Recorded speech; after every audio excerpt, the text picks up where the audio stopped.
Hey everyone, it's your buddy back again with another exciting fanfic, which is what if Naruto secretly fell in love with Tsunade.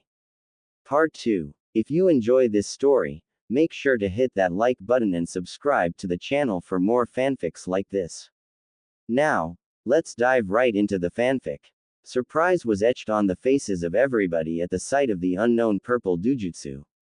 The sight of the Rinnegan will be the third time for Tobirama and the second time for Hiruzen. But it will forever be the first time anyone has witnessed the eyes with such intense concentration.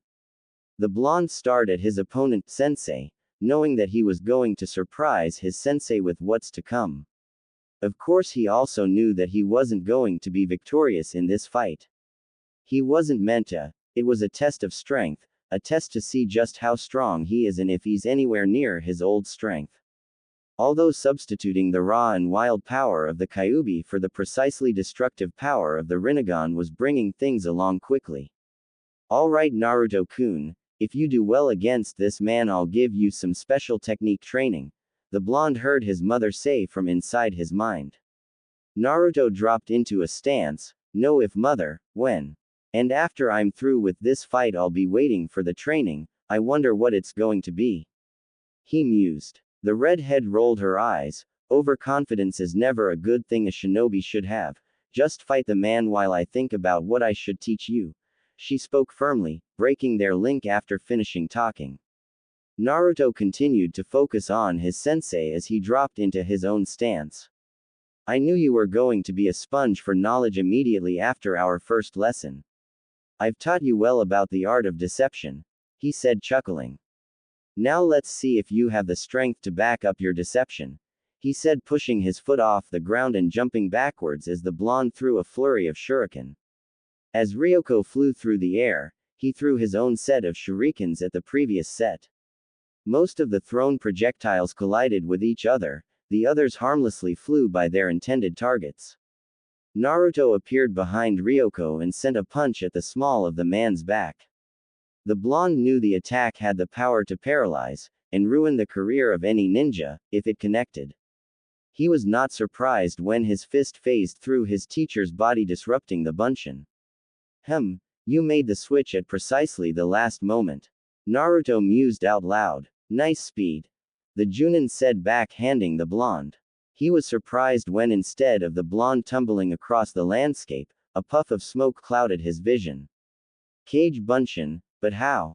The Junin darted out of the small smokescreen only for his face to personally meet Naruto's fist. Ryoko was sent back into the fading smoke and out on the other side, where he righted himself and landed on his feet. Impressive Naruto-kun, he said, wiping a small amount of blood from his lip. I don't know when you learned the Kage Bunshin no Jutsu, but I am impressed that you were able, but you're not the only one, he said, forming the familiar hand sign, and two clones appeared. Let's see if your eyes can tell which one is the real me. Naruto smirked and glanced at Orochimaru for a short time, before returning his attention to his teacher. Sure, let's do this, he said, running forward. He was about to veer to the right, straight for the real body, when the one in the middle cut him off with a punch to the jaw. He would be flying if he didn't duck under the punch and sweep the clone under his feet and proceed to do what he didn't think he would ever do correctly. Konoha Dai Senpo, Leaf Great Whirlwind, he said, repeatedly spin kicking the clone, forcing it to dispel. He returned to his feet and promptly blocked the other clone's strike. With a quick and intense burst of power he lifted the clone off his feet and held him over his head and slammed him on the ground, making it explode in a cloud of smoke. Ryoko watched from his spot with a focused gaze on his prodigy student. Incredible, he simply thought. The blonde just exited the cloud and waited for it to clear, which wasn't long. He grinned. Yet again I'm impressed with the display I've witnessed. It's really a shame that I have to take this up a notch. Ryoko said, vanishing from everyone's sight and yet again appearing behind Naruto and backhanding the blonde. This time his hand connected and Naruto was sent somersaulting across the ground. You're way out of your league, kid. At the sight of their friend being backhanded by their teacher, each of the future Sannin clenched their tiny fist in anger. I know you three want to jump into the fight and help Naruto-kun, but this is his fight. Tobirama said, keeping a close eye on the blonde's performance. Tsunade looked at her granduncle. What do you mean his fight? Naruto-kun is fighting a Junin. One-on-one, it's impossible for someone of Naruto's skill to defeat a Junin. At least let us all join in and we all might have a chance at victory. The female blonde said, looking back to see Naruto being overpowered by one of Ryoko's specialized kunai knives. I'm sure Ryoko-san won't take things too far. Hiruzen said, looking at the man who was currently swinging his knife at Naruto, forcing him on the defensive. Naruto-kun knows what he's doing. Tsunade-chan. Living with and caring for the boy this past year has taught me this, the young man said, putting a hand on her small shoulder. Tsunade just frowned and looked at Jiraiya and Orochimaru, hoping they felt the same way as her. Jiraiya's attention was only on the fight, having never seen something so intense in his life. He watched his friend jumping over Uchu-sensei and kicking the man in the back of the head. "Yeah, kick his SS," he mumbled under his breath. Meanwhile, Orochimaru watched his friend, curious about this bloodline of his. "I knew I wasn't delusional. I always thought it was slight flashes of the orange sunlight that was changing the color of his irises from blue to purple. But it was his bloodline. What is the name for those magnificent eyes?" He thought, continuing to stare into the moving eyes of his friend, finding them amazing every second he gazed into their rippling beauty. Naruto kept on dodging Ryoko's persistent strikes. He really wanted to cut the blonde with that knife of his. It was then that Ryoko tried something new. He quickly threw his knife. Though Naruto wasn't expecting this, he was grateful that he was able to dodge with only a long, but shallow cut, along his right cheek. That wasn't all Ryoko did though. Naruto was in for a surprise as the Junin did a dynamic entry and kicked Naruto in the side of his head. Though it wasn't meant to be, as Naruto leaned back, maneuvering himself around the outstretched leg and delivered a kick right into his teacher's baby maker. Every adult male in the vicinity groaned in pain at witnessing Uchu Ryoko get kicked in the nuts. "Ooh, even I felt that," the young Uzumaki thought, hopping back a couple of meters. Meanwhile, the ball-busted Junin crouched to his knees, eyes clenched shut in pain. He couldn't even think, the pain was so intense. This wasn't no simple real-life civilian nut kick. No, this was a fanfiction, ninja-based, faster than a regular civilian can see, nut kick. Either way, the pain affects us all. "Kami, I hope he's alright," Naruto mumbled as his Rinnegan deactivated. "Sensei, are you alright?" he asked louder. "Of course he's not alright, you just kicked him in the nuts." "What man would be alright after that?" Kushina questioned her son. Both on the outside and the inside, Naruto was truly sorry. He didn't mean to basically punt the man in the gonads. The blonde heard his sensei groan and mumbled something. "What was that, sensei?" he asked. "I said I'm going to kill you." Ryoko mumbled again, rising to his feet, already in the process of completing hand signs. "I'm going to kill you. Raiton. Panissha no boru. Punisher ball." Lightning began crackling around Ryoko's mouth, before he hacked it out. The electrical ball of chakra headed towards the blonde. This all happened in the span of 3 seconds. The blonde should have known the Junin would retaliate the way he was right now. He should have known that any man would be furious after recovering from the incident that just occurred 5 minutes ago. Well, it was a good thing he knew this was going to happen, just not so fast. Thus he didn't fully dodge the attack. As the ball passed him and continued to travel into the forestry, the excess electricity shocked his right arm, rendering it useless for the time being. Ryoko didn't waste a second and vanished and reappeared on Naruto's right and kicked the numb arm, sending the boy into the forest, stopping only after he hit a tree. Yet again the Junin went through a set of hand signs. Sweden. Mizu no Yari, water spear. This time Ryoko spit out a large water spear straight at Naruto. Naruto's eyes widened upon hitting the tree, and it was impossible for them to widen any further upon seeing the large spear of water heading towards him. He quickly moved his head and covered it with his hands as the tree splintered and small, wet pieces of wood fly everywhere. "Get up!" His mother screamed and he quickly got up and moved to another tree as 5 kunai embedded themselves in the tree. While behind the tree, Naruto held his numb arm.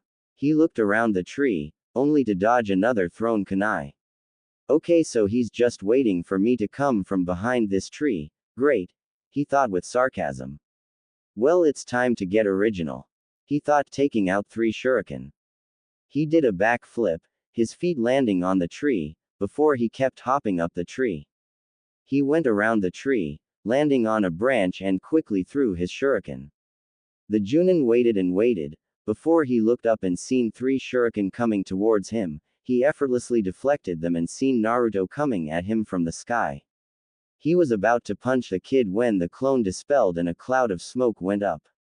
His danger sense went up and he quickly jumped back, right before Naruto burst through the cloud with an orb of silver, swirling chakra, that immediately destroyed the ground, kicking up a lot of dirt.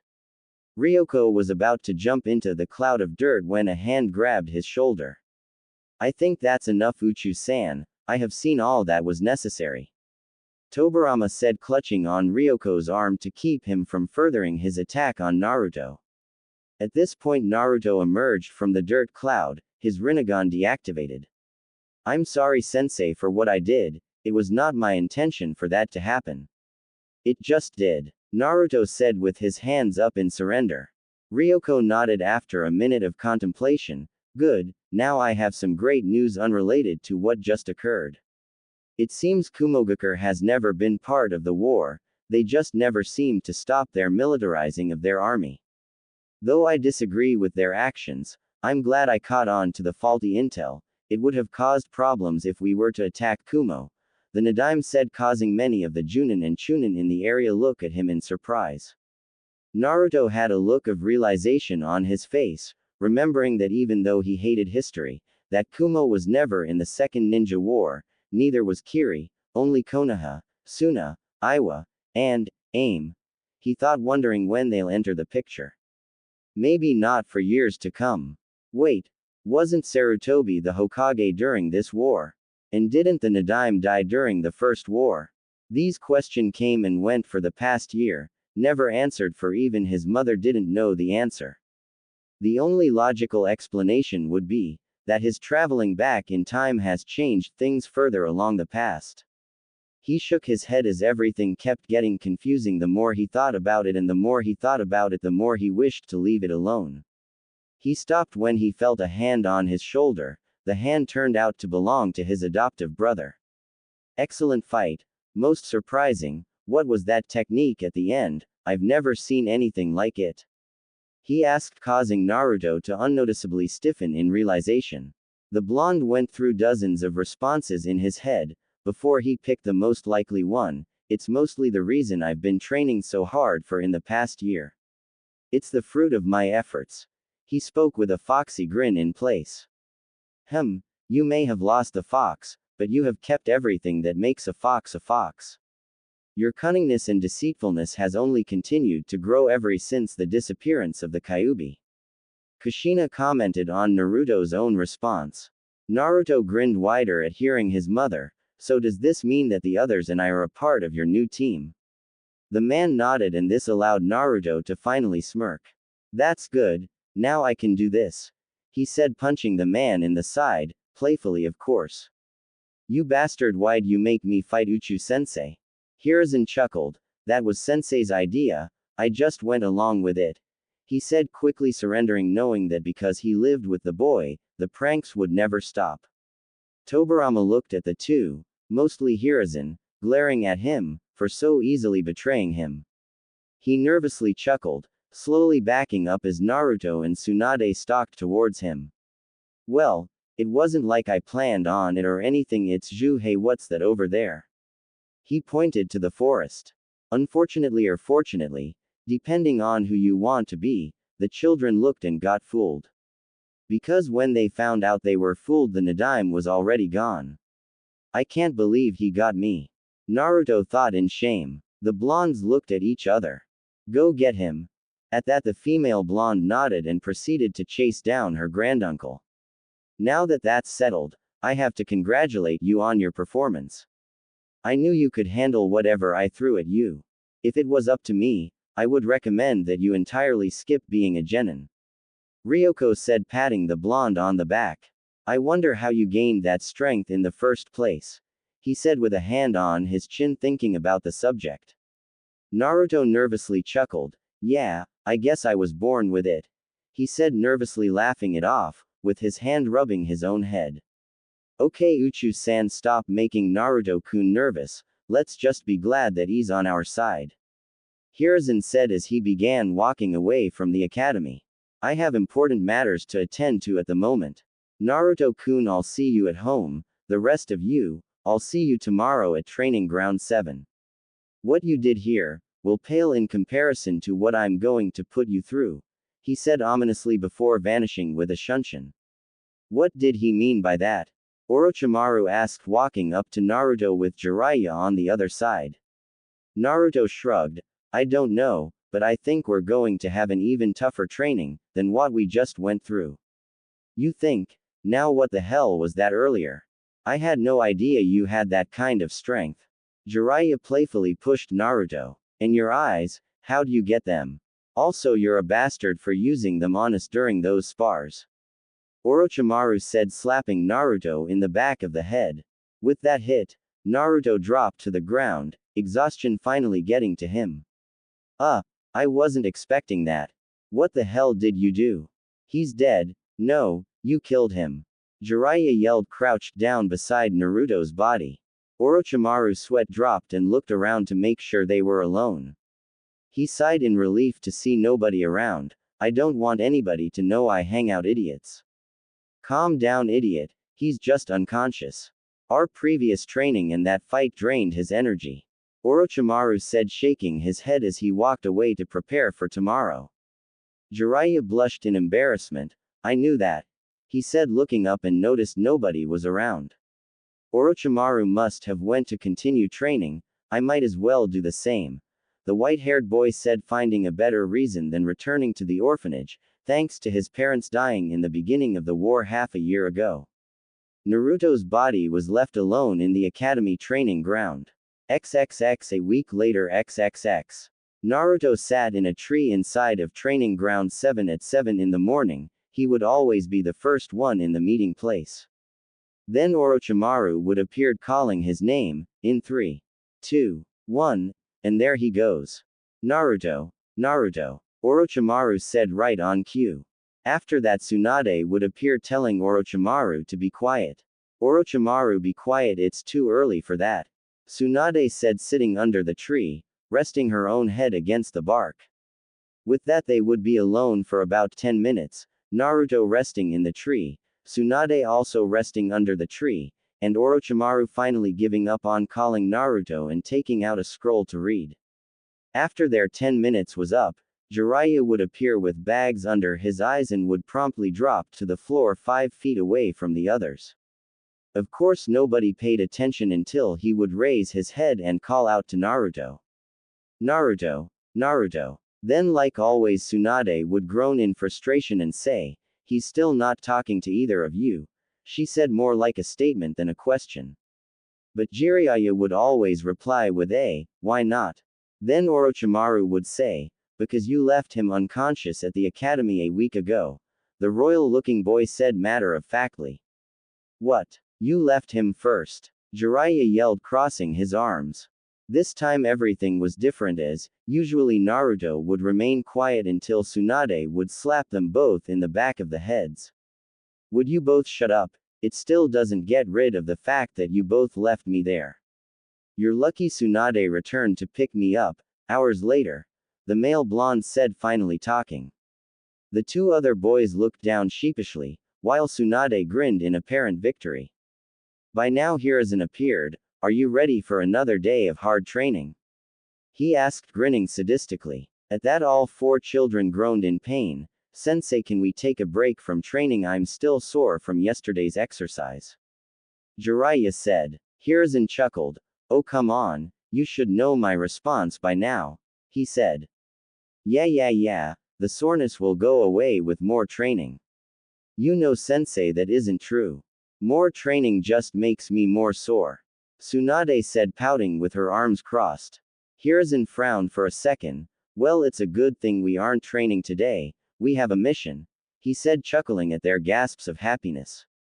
Really, sensei? Naruto said, appearing at Hiruzen's side faster than anybody could see.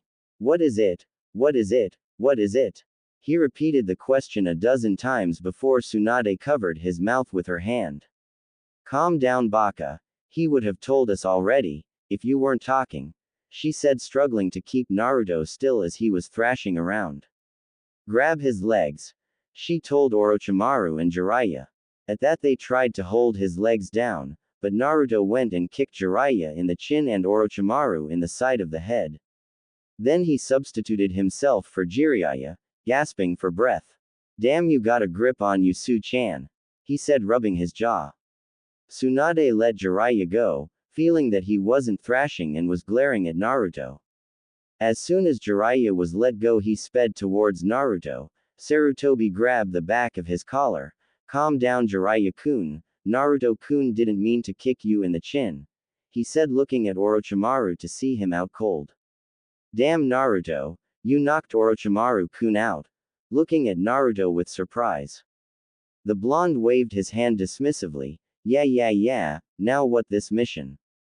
And as Kami is my witness, if it's doing meaningless chores, I'm going to kill you, he said with a serious look on his face. Okay, then we have two missions. We have to escort a diplomat to the capital of River Country. Sarutobi said. It's a C-rank escort mission, does that satisfy you? Naruto nodded. The other mission? The blonde asked. Yes, from there, we'll travel near the border of Kase no Kuni and meet up with an informant. Really? A spy? Awesome. Jiraiya said, shooting his arms in the air. Tsunade sighed from her spot beside Orochimaru. She had been looking at his head, making sure nothing was serious despite the outcome. After sighing, she was tossed a bottle smelling salts by Hiruzen. Orochimaru shot up. Oh, that stinks. My head, he said, moaning in pain. Okay, now that Orochimaru's up, how about we get ready for those missions? Naruto said, leaving in a shunshin, only to return a second later. Where do we meet up? XXX 20 minutes later XXX. Naruto sat at a dango stand. He had been sitting there for the past 10 minutes. He had about 30 sticks of dango beside him.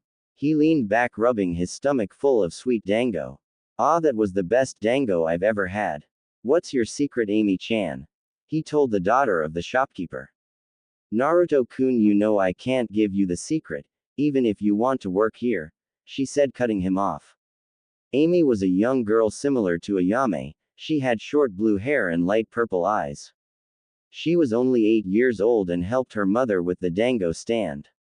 She wore a frilly dark purple dress and an apron over it. Though she was 2 years older than Naruto, she was shorter than him, by only about an inch or two. Just like between Ayame and Naruto, Amy and Naruto treated each other like siblings. Her mother adored Naruto, and he would constantly walk her to and from school, protect her from bullies, and he even gave her a couple of lessons in hand-to-hand combat, to better protect herself while he wasn't present. Ah, come on, Amy-chan, just give me part of the recipe and I'll think of the rest. No. Yes. No. Yes. I promise I won't tell anybody. Don't you have a mission to go to? The brunette said, crossing her arms. Oh shit. Naruto said, tossing money on the counter before vanishing with a shunshin.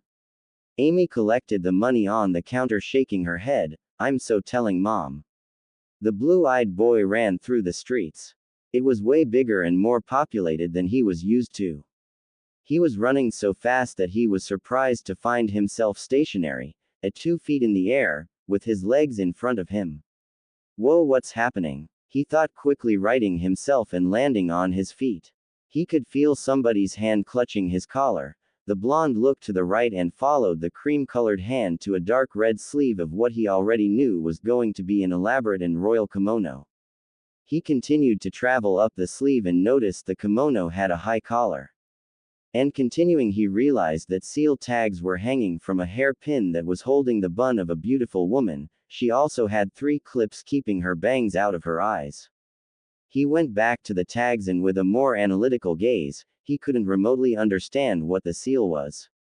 I see you have an interest in fuinjutsu, not unlikely in an Uzumaki child.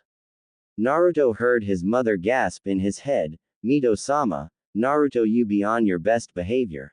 The blue-eyed boy heard his mother tell him. The genin gulped for no apparent reason, finding it necessary to be respectful and no thinking like a fox. Are you Uzumaki Mito-sama? He asked. I am, and please no sama, you'll make me feel old, she said smiling. So humble. Okay, now how do I ask this without sounding a tad bit disrespectful? He thought, thinking for a quick second. No disrespect Mito-san, but why are you holding onto my collar? She smirked and let him go, because I have the skill to. I have much to talk to you about Uzumaki Naruto. I'll be waiting when you return from your mission, come to my manor, I'm sure you'll find the way without asking anybody, she said, turning and walking away. Naruto was left in the middle of the dirt street speechless about what just happened. Oh, what just happened? Just because he was speechless doesn't mean he was thoughtless. You just met Mito-sama, she was and always will be the strongest wielder of the Rinnegan since the Sage of Six Paths. She was also the first Jinchuriki of the Kyuubi. Kushina said, dropping a bomb. Naruto just raised an eyebrow as he walked to the south gate, knowing he would be there in a couple of minutes. So you were the second and me, the third, I wonder why the fox never told me this. He thought. You're not mad that I never told you I was the second container of the kitsune? I knew that piece of information. The only question I have, now, is why is the Kyuubi gone? If I'm correct, Mito-san and you both have the Rinnegan and yet the Kyuubi was still in you, and not gone. But with me the fox is gone. He thought. Ask Mito-sama, I'm sure you can trust her with information like this. Kushina asked. Are you sure? If I ask her that, then I would have to say I'm from the future, and that would only raise further questions. Just trust me on this one, now pay attention or you'll end up walking into the gate, the redhead said. Naruto's eyes had been blurry while talking with his mother and they cleared up just in time to see the grains in the wall. He stopped immediately and released a sigh in relief. Backing up, he turned around. I can't believe none of you would have stopped me, he said, looking at his team. Tsunade laughed. I told you he wouldn't hit the wall. You both owe me 50 ryo, she said, holding out her hands. Whoa, Tsunade won a bet. Naruto thought, looking around. Is the world ending? Who's going to die? While the Uzumaki was panicking, Sarutobi looked at his team. Alright, you're going to have to wait a moment while I go and get the Kawa River diplomat. He's 10 minutes late. He muttered the last part. XXX 3 hours later XXX. The 5-unit team and the diplomat have been walking for 3 hours, and even though they covered quite a distance, having been in river country for little over 30 minutes, the boredom was painful. Orochimaru passed the boredom with a book in hand, but even reading was starting to get a little boring. Jiraiya and the diplomat was walking in the front, while Orochimaru and Tsunade was walking in the middle with Naruto and Hiruzen was walking behind. It was a classic pair strategy. The worst part about the boredom was that Jiraiya didn't know how to shut up. He was talking to the diplomat. So do you have a hidden weapon in case you get in trouble while in your own country? What do you have for breakfast every morning? Is it dangerous to go swimming in your rivers? The questions he was asking were all over the place, never staying on a single topic. The diplomat was a heavy-set man, with a dark blue eccentric kimono. It looked like a baby put it together. Pieces of it was cut into triangles, like the sleeves, the torso was a giant circle, and the obi was a giant rectangle. The kimono wasn't the only thing eccentric about the man, he too was talkative and would laugh at everything Jiraiya said. Of course the rivers are dangerous, you don't want to be eaten by alligators, do you? He said, laughing, his huge belly shaking with each ha. You would think the man would get tired of answering the amount of questions he was being asked, was the thought of the other 4 members of the team. Naruto looked around, becoming paranoid for some reason. He had experienced that every time he was on a supposed C-rank escort mission it always turned out to be a higher rank. He activated his Rinnegan and looked around for any sign of a chakra signature. He realized there was about 3 bodies of chakra nearby. Can you see them? They're hiding their chakra signature pretty well, but your eyes should be able to see them clearly. Hiruzen whispered to Naruto. Yeah, I can see them. The nature of their chakra are 2 winds and an earth. Obvious village origin would be Suna. The level of the chakra, I'm guessing 3 chunins. He said, his eyes glowing a light gray in the sun. I guess they are trying to rid the world of the professor, but I doubt they can even scratch you, the Rinnegan-wielding boy said, smirking. Let them handle it, he said, pointing at Tsunade, Jiraiya, and Orochimaru. I'll protect the client, just in case the enemy gets desperate, he said, not even giving Hiruzen a chance to reply before doing a fast and short whistle. At that, Orochimaru and the others grew more attentive. With that whistle they knew that trouble was near and they needed to be ready. Orochimaru put away his book and Jiraiya stopped asking meaningless questions. What's wrong with you, boy? Don't you have any more questions? The man asked as Jiraiya slowly looked around. Naruto walked up to the other side of the client. Don't worry, he's just getting ready. Ready? Getting ready for what? At that, 3 figures shot out from the foliage headed straight for Hiruzen. The future Sannin also burst into action, each going after a single target, intent on protecting their sensei. XXX Orochimaru vs. First Chunin XXX. Orochimaru appeared in front of the man, punching him in the chest, in the process. I won't allow you to get any closer to my sensei, he said, taking out a pair of kunai.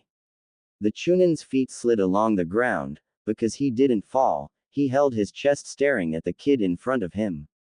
What the hell, you're just a kid, how did you even know we were here? Orochimaru smiled. Don't worry about that, he said, running forward. The brown-haired Chunin threw a couple of kunai, only to see them being deflected by the little kid. After deflecting the thrown projectiles, Orochimaru slid under the man, cutting in the man's thighs. The man was lucky enough to substitute himself for a log. He reappeared over Orochimaru, doing a set of hand signs, futon, datapa, great breakthrough. Orochimaru quickly jumped away, doing his own hand seals. Nothing apparently happened. Ha, a dud, you shouldn't have pretended to be a ninja kid, you would have lived longer, he said before he noticed another Orochimaru inches away from him. He swung and it went past him. A bunshin, he thought before he quickly realized he was in a genjutsu and quickly dispelled it. When he came to reality, Orochimaru's foot was literally an inch from his face. The kick wasn't all that powerful, but when Orochimaru dropped to the floor and punched him in the solar plexus, the single punch was strong enough to make him hiccup, and that was it. He jumped back before he could get hit again. The kid's fast, I'll give him that. It's time to get serious, the brown-haired Chunin thought, doing a pair of hand seals. Let's see if you can take this. Futon. Repusho. Gale Wind Palm. Orochimaru was quick enough to do his own hand seals and slam them on the floor. Doden. Doryu Heki, Earth-style wall, he said as a wall of earth rose up from the ground in time to block the Gale Palm. Thank you, sensei, for this technique, he thought, feeling the technique stay intact. The Chunin frowned when he seen the wall withstand his Gale Palm. He rushed the wall, knowing the brat was hiding behind it. He went through a couple of hand seals and took a deep breath. Futon. Atsugai. Pressure damage, he breathed out and the wall was immediately destroyed, but Orochimaru was nowhere to be seen. The unnamed Chunin looked around for his target, before he felt hands grab his ankles and drag him down into the earth, until only his head remained above the ground. With that finished, 2 Orochimarus rose up from the ground. I'm glad I created a clone, it was hard to pull you underground, even with it, he said, panting as he dispelled his earth clone. I can't believe I lost to this brat, the man thought as his head dropped in shame. XXX Tsunade vs. Second Chunin XXX.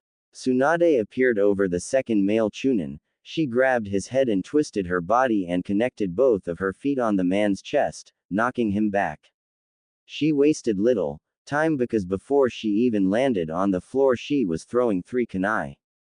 The first connected with the man's shoulder, the second, the man's other shoulder, and the third, hit the man's left kidney. The man was saved from death, however, when he substituted right before the last kunai pierced his skin, now replaced by a log. The man was surprised to find that he couldn't move either arm. "You little bitch, how did you do this?" he asked, his voice dripping with venom. Tsunade smirked at the comment. "I pierced a cluster of nerves on each of your upper arms. In layman's terms, I permanently paralyzed your arms when I ripped those nerves apart," she said, running forward with a pair of kunai in her hands. Before the man could even move, she threw the kunai right at his feet, or should I say through his feet.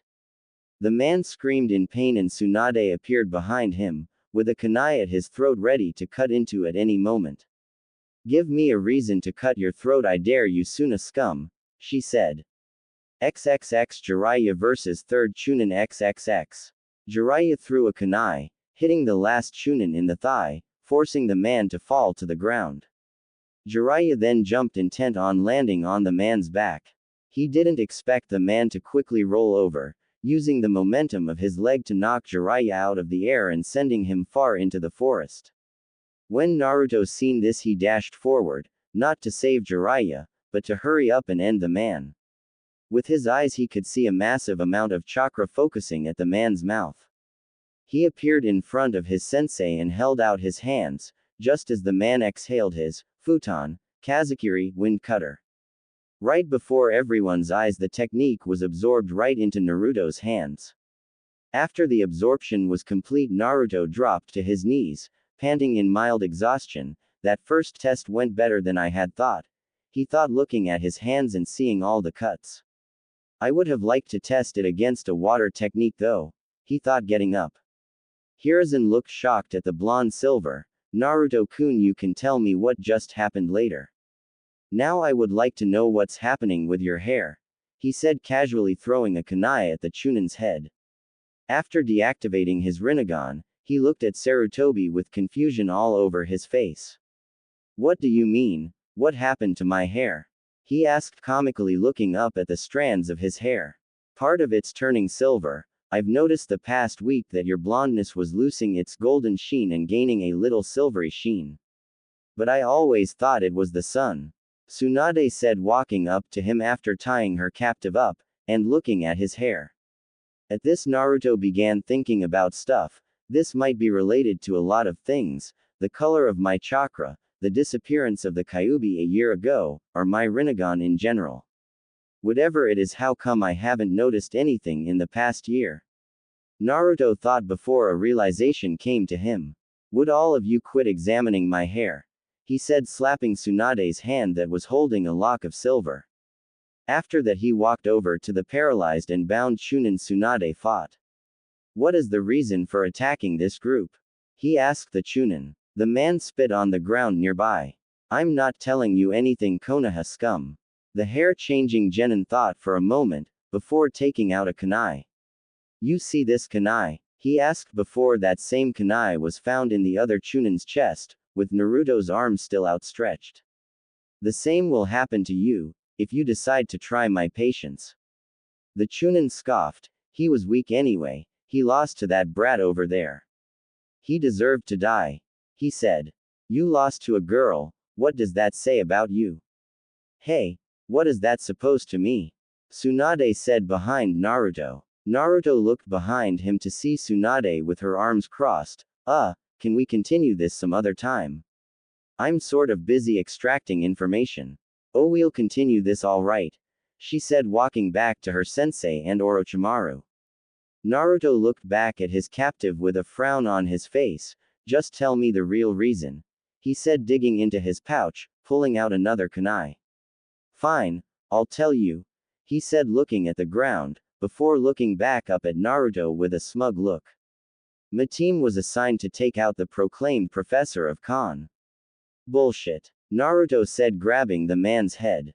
"You know damn well, if your village even wanted to put a scratch on Sensei, they would have sent an elite team of Dunes." "No, something is wrong with this picture," he said, reactivating his Rinnegan and taking a deep breath. The others stood there as confusion as the man's eyes grew wider than they could possibly imagine, but they themselves couldn't see anything. Now I'm going to ask you again, what is your prime objective? My team was more of scouting, lookout, extended border kind of squad. We were making sure nobody was on their way to Suna. Naruto looked at him funny, you're not making sense. What is Suna planning? An attack on Konoha, cutting through Aim no Kuni and attacking the village in the cover of night from their north flank, the man answered. The genin waited for a while and when he noticed the man not dropping dead, he nodded, that appears to be the truth. So Suna's planning to cut through Aim no Kuni and invading the village from our north flank. It's smart, we wouldn't be expecting an invasion so early in the war. Naruto said looking behind him to see a large head surrounded by purple flames. Its mouth was wide open and his hand-like tongue was out holding the man's tongue. Looking higher into the giant head's eyes you can see the Rinnegan. When is this invasion going to happen? I don't know the exact day it's going to happen, I just know that it's not going to happen for a long time. It could be weeks, months, or even years. The ghetto, or outer path, discerned that the man was telling the truth and let go of his tongue, forcing the man to begin gasping for breath, seemingly out of energy and completely exhausted. With its job done, the ghetto returned into the ground, going back from whence it came. Naruto stood up, his Rinnegan still activated. Ghetto, may have spared you, but I want, he said, throwing the kunai at the man's head, while deactivating his bloodline, before he looked back at his team and seeing their scared looks. Sarutobi looked at Naruto with a frown on his face. It was obvious that at times Naruto acted more than his age and thought more maturely, but to actually act more ruthless. Now that was scary for everyone to see. Tsunade looked as Naruto not only killed one, but two people just to get information out of somebody. She was terrified of the boy, maybe his bloodline was making him this way. Orochimaru on the other hand looked positively fascinated at how resourceful the Rinnegan was. It had the ability to extract information out of somebody with just a simple glare. It was possibly better than the even more mysterious Sharingan and with no doubt, better than the Byakugan. Truly amazing. Naruto's mind went a mile a minute, thinking of how he could explain what just happened. Where's Jiraiya? He asked, looking around for the boy. This got everybody out of their terrified trance, as they begun looking for the lost boy. Naruto sighed as he walked into the forest. You have to be careful when you act ruthless like that. You're supposed to be a new, wet behind the ears, but with better skills, 6-year-old genin. Kushina scolded her son. But amazing completion of 2 ocular techniques. You'll no doubtingly be powerful if you keep this up, not stronger than me of course, but yeah, you'll have power. Naruto could hear the smugness in her voice. He rolled his eyes while heading straight for Jiraiya's position. He could obviously see a strange and yet somehow familiar kind of chakra signature disappear and reappear over there, so if he knew his sensei's history, he wanted to waste as much time as possible. XXX Kawa no Kuni capital XXX. The 4 genin sat outside of a building where Hiruzen was talking with the diplomat, most likely getting thanked and receiving a personal reward for the mission. The dual-colored genin sat twiddling his thumbs waiting for the start of the second mission. His teammates, save Jiraiya, has been avoiding making eye contact ever since his interrogation, and thanks to his first childhood he needed some kind of attention. He turned his attention to Jiraiya. So Jiraiya, something amazing happened to you recently, huh? He asked. Jiraiya couldn't resist nodding. It sure did, he said, whispering into Naruto's ear, and the more that was whispered the more Jiraiya seemed to grin. The grin was contagious and Naruto became grinning. Congratulations are in order, but why are you keeping it a secret? Jiraiya just shook his head and pointed to Sarutobi, who was walking out of the building. Now that that's settled, I believe we have another mission to complete, he said, bending backwards to crack his back. We can finally speed up the pace, so remember your tree climbing exercise and follow me, he said, hopping to the rooftops and blasting into the nearby forest, with his team following. XXX Konohagakure, Hokage office, XXX. Tobirama sat in his chair holding a piece of paper, sent by his prized student and his team. So Suna, when are you going to attack? He thought to himself. It was obvious that he should up his defenses everywhere, instead of just focusing on the north, just in case the team was meant to be caught and gave away false information. Also, to strengthen his defenses in one spot would only weaken his defenses in another. He came to the decision to keep his defenses the way they were, and when the time came to meet Suna head-on, in aim, fighting would not occur in Hai no Kuni at all. I'll have to thank Hiruzen for this information. I'll give him something special pretty soon, he said, looking at a picture of his brother on the wall. Something's going to happen to me soon. I just have to be prepared and take the initiative to make sure this village has a strong leader to lead it to victory, he thought, again looking at his broken teacup. XXX Omake Jiraiya's time alone. XXX. Jiraiya flew through the forest, before his body collided with something hard and yet furry. OWW. He said, sliding on the furry thing. He heard a roar and immediately jumped off the thing. He turned and seen a bear, as tall as him. He screamed as the bear swung at him. He jumped over the swing, landing on the bear's head, and kicking off of it, landing in front of what he believed to be a frog. What in the world, what's a frog doing fighting a bear? He questioned out loud. I'm not a frog, I'm a toad, the amphibian said, surprising Jiraiya. Jiraiya wasn't given the chance to feint as the bear attacked again. He and the toad jumped away from the strike. You know you're pretty big for a toad. Jiraiya commented the toad's size. Really? I never noticed, the toad said, hopping at the bear and kicking him in the chest. Wow, that was fast. You're not a regular toad, are you? Jiraiya asked as the toad landed near him. Really? What gave that away? The toad asked sarcastically. Well, first of all, you're very rude, Jiraiya said, running at the bear, and after ducking under said bear's strike he threw a kunai at it. He missed when the bear dropped to all fours. Oh please, the toad said, if you were attacked by a bear, you'll be rude to whoever's around you too, it said, hopping over the bear's charge. So do you, croak or ribbit?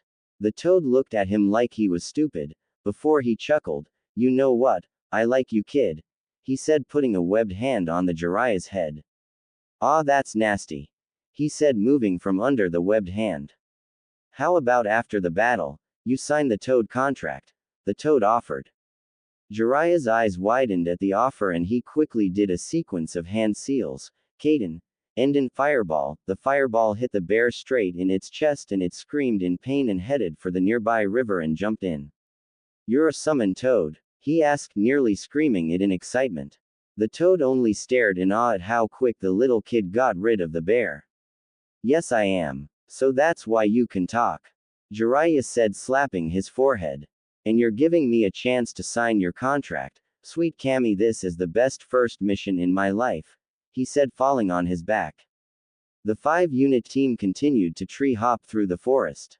Naruto watched his sensei's back, wondering why he hasn't talked to him about the incident yet. He probably isn't talking to me, because it's war, and being heartless to your enemies is a must, he thought as the team dropped to the ground. Okay team, there's a village up ahead. Put away your forehead protectors, just in case there's another Suna team in this village, he said, causing the kids to take the forehead protectors off of their heads. What are you going to do, sensei? You're known throughout the elemental nations, Orochimaru said beside him. Hiruzen looked down at Orochimaru.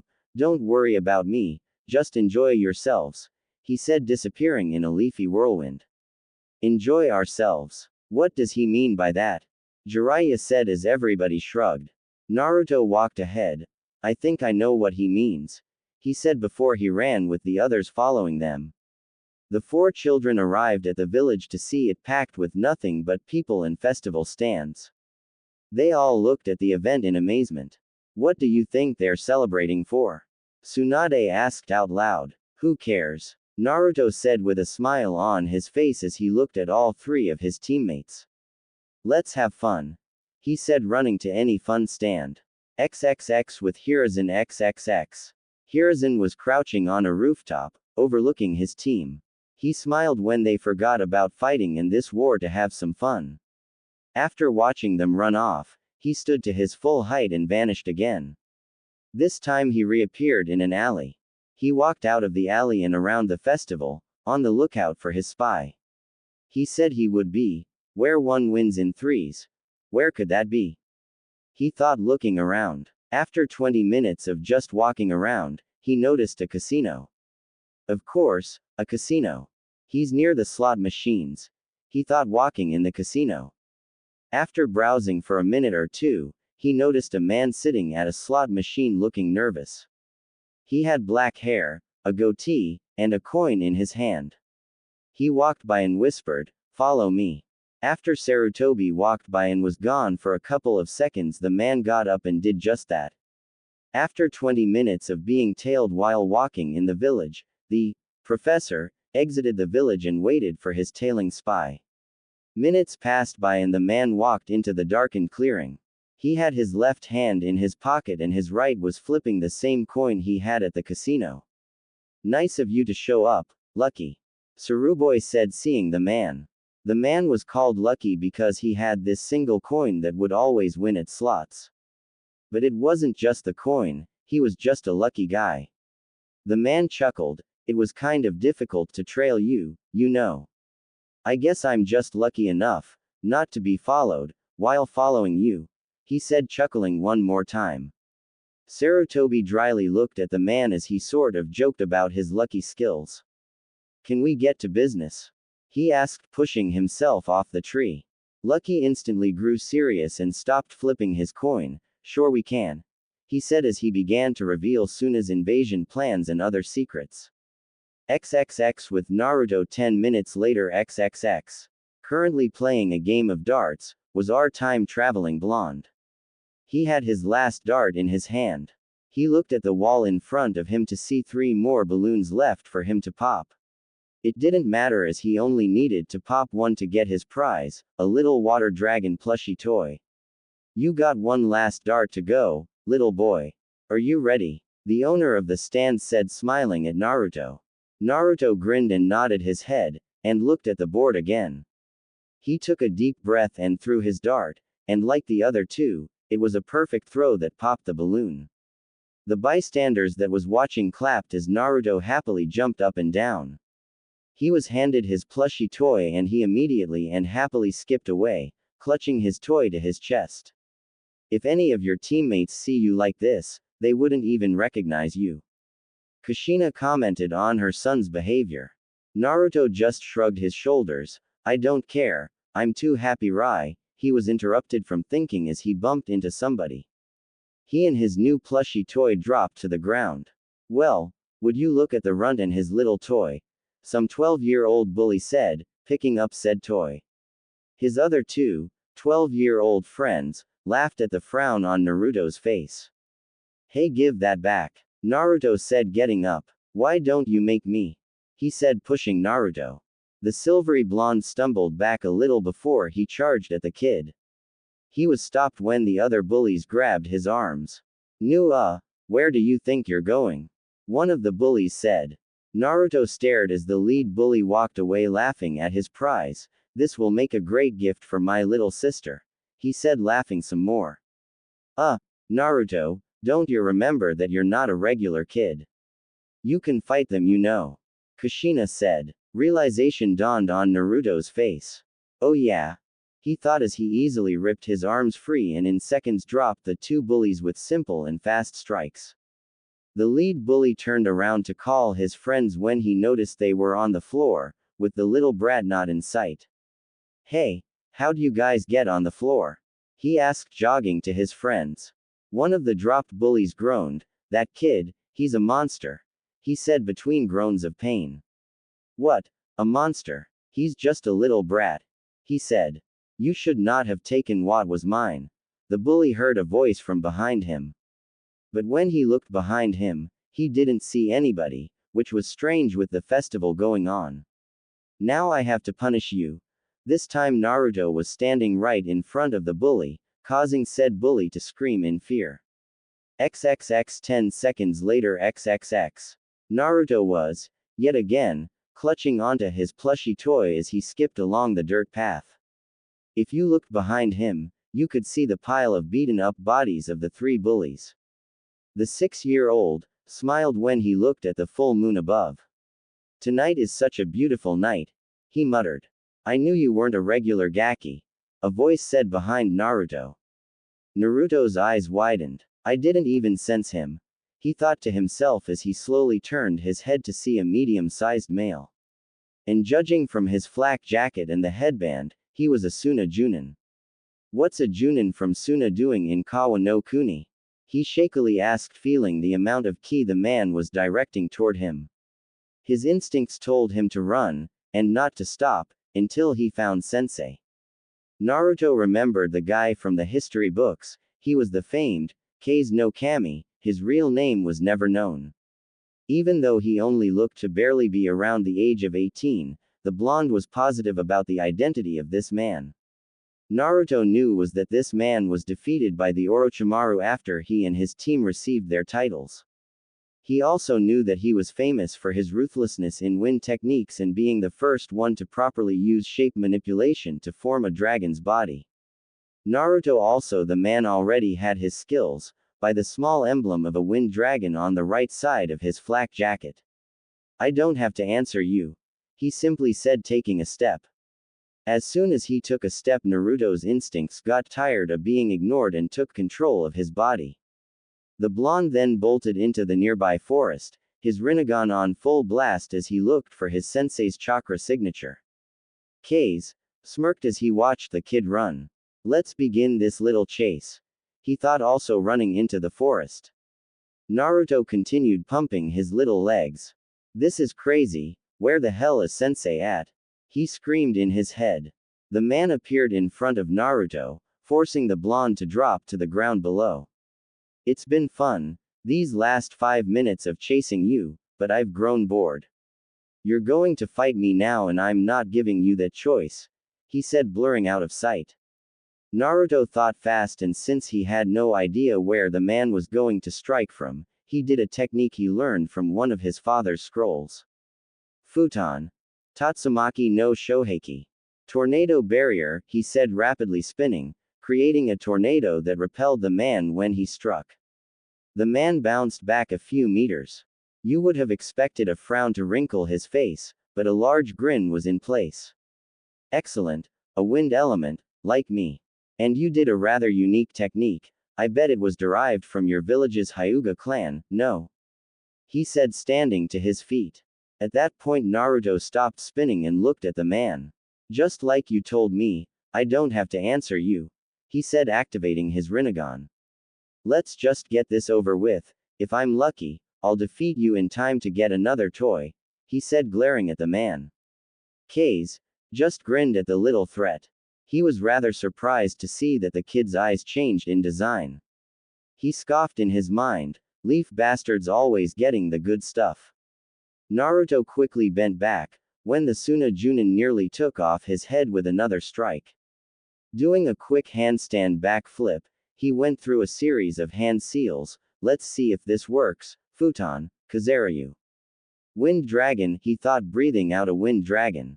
Kay stood shocked at witnessing a technique he created not 2 months ago. He didn't even have time to question the amazement of the technique before he was hit with it. Naruto stared in surprise when his plan actually worked. "That actually worked, I can't believe it," he thought. "Keep attacking, don't stop your assault." The blonde heard his mother yell. He quickly ran forward, spotting his opponent with his back against a tree. "Futon. Kami Oroshi." Diving wind from the mountains, he called out as a swirling vortex collided with Kase's body, breaking the tree behind it. Naruto jumped into the tree tops and did another set of hand seals. Raiden, Gion. False darkness, he did a lightning technique instead, seeing as he traveled faster than wind. Although the technique traveled fast, Kase regained his bearings fast enough to escape imminent doom. Naruto looked to his side to see Kase on the same branch. "You're going to tell me how you've completed that technique?" "A technique I just created," he yelled, moving fast enough to kick Naruto in the side and making him fly through the forest. The Junin didn't even wait. until Naruto was a few feet away before he did a sequence of hand seals. Futon. Kazur Yu. He yelled, blowing the dragon straight at the airborne blonde. Currently the blonde's eyes were clenched shut in pain as he flew through the air. He opened them in time to see the dragon a couple feet away from him. He looked behind to see a tree. At that time slowed down, and he moved in slow motion. His eyes focused on the dragon in front and the tree behind at each look. And in a feat of aerobatic, Naruto righted himself in the air and thrust his hands outward. Time returned to normal and the wind dragon in front of Naruto and the approaching tree was destroyed by an invisible force. Naruto was left suspended in air as this was happening, also by the look in his eyes, he was unaware about what he was doing.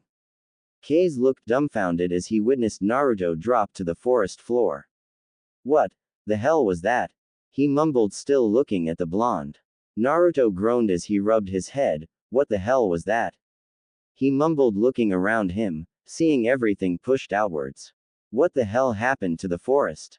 He asked, still not understanding what happened. You did Shinra Tensei. Almighty push, you recognize a technique that was used against you, but when you do it, you don't know what the hell happened. Kushina mused in her son's head. The dual-colored genin looked into the treetops, straight at Kase. If I can do that, then I can definitely defeat this bozo. He mused to himself as he stopped his movement for a couple of seconds. Kase continued to look at the blonde, still wondering what the hell just happened with the area and how the hell he did that. He continued to think on this when he noticed the blonde stop moving, completely. He rose an eyebrow. Time to end this. He thought, knowing it wasn't a good idea for the blonde to continue whatever it was he was doing. He jumped off the branch, after going through a series of hand seals. Futon. Kase no Hubby. Wind snake, he blew out his second shape manipulation creation. The snake coursed through the forest, dodging the broken trees and branches. After clearing a way straight to Naruto, the snake opened its maw and crashed into Naruto. Kase landed on the forest floor the same time the snake collided into the genin. He smirked when he noticed the blonde not put up any kind of defense. That was easier than I thought it would be, he said, crossing his arms and looking at the destruction his snake caused. He was outrightly shocked when, after the dirt cloud cleared, Naruto was standing holding his arm out, without any visual damage to his body. Naruto kept his eyes closed as he took a deep breath. Although his eyes were closed, you could notice that there was a reddish-orange pigmentation around his eyelids. Naruto exhaled his deep breath and opened his eyes, showing a weird, and somewhat, morphed visage of the Rinnegan. With the exception of the pigmentation around the eyes and the horizontal slit of the pupil, nothing else gave away that Naruto had entered Sage mode. I think it's about time I bust this out of storage, Naruto said, leering at Kase. Since I'm sure this is the last round, I would like to know your name. Naruto asked, too busy looking around the forest, not believing the feeling his new set of eyes. Kase nodded as he began to walk towards Naruto. I guess it's only fair to know the man that's going to end your short life. My name is Arashi, and yours? He asked. Naruto's eyes focused on the man, shocking him with the new additions. My name, Naruto said softly, chuckling since, during this time his full name didn't really have any effect. My name is Namikaze Uzumaki Naruto, he said, looking at Arashi's face to see if his name had any apparent effect. It didn't as Arashi uncrossed his arms. Well then, I guess it's time to get this round over with. Right when Naruto dashed at him. He tilted his head in time to avoid a punch, but was surprised when he was flying backwards.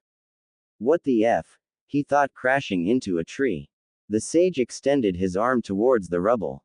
A Rasengan began forming in his left hand. He held that arm with his right to keep it balanced. The ball of spiraling chakra began shrinking to the size of a marble. Rasendangan. Spiral bullet, he said as his right hand continued to keep the left stabilized and dead center, so to speak. With that in the process, he began charging chakra behind the bullet, in preparation to push the bullet. Seconds later he completed the charge and it pushed the spiraling bullet toward the little pile of destroyed forestry, with such speed, a blink of the eye was all it took to travel from Naruto's palm to said pile. You would think that he only made the Rasengan smaller to better hit Arashi through all of the broken tree. But that wasn't a problem at all. Because Naruto, who still retained a semblance of control over the little orb, snapped his fingers and released all of the condensed chakra the little bullet had, just as he released the bullet. And everything after that was a flash of white. XXX back at the village XXX. Hiruzen finished his meeting with his informant. He looked at Jiraiya with a stern gaze. Next time you want to spy on someone, make sure you can't be detected, he said. Jiraiya had the decency to look sheepish.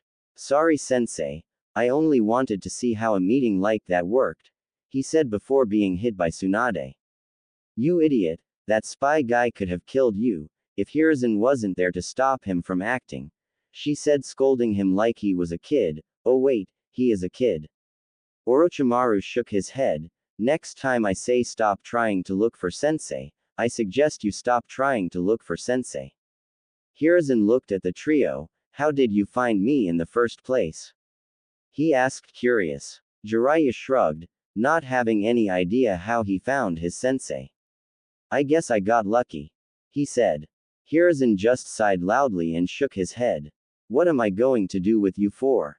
He asked himself. Wait, for? He asked again, mentally counting heads. Where's Naruto? He asked out loud. A loud explosion was both heard and the top of it was seen a couple of miles just south of their position. I'm guessing he's over there, Orochimaru said, pointing with his thumb. Hiruzen began realizing that ever since his meeting and adopting of Naruto, he's been sighing and shaking his head more than he can count. He was also beginning to wonder if having Naruto on the squad was such a good idea. He was a danger magnet and you did not want a danger magnet during a war. Okay, let's go, he said, running towards the explosion he knew had to do something with his little adoptive brother. XXX destroyed location XXX. Naruto let out a whistle, while on the edge of the crater.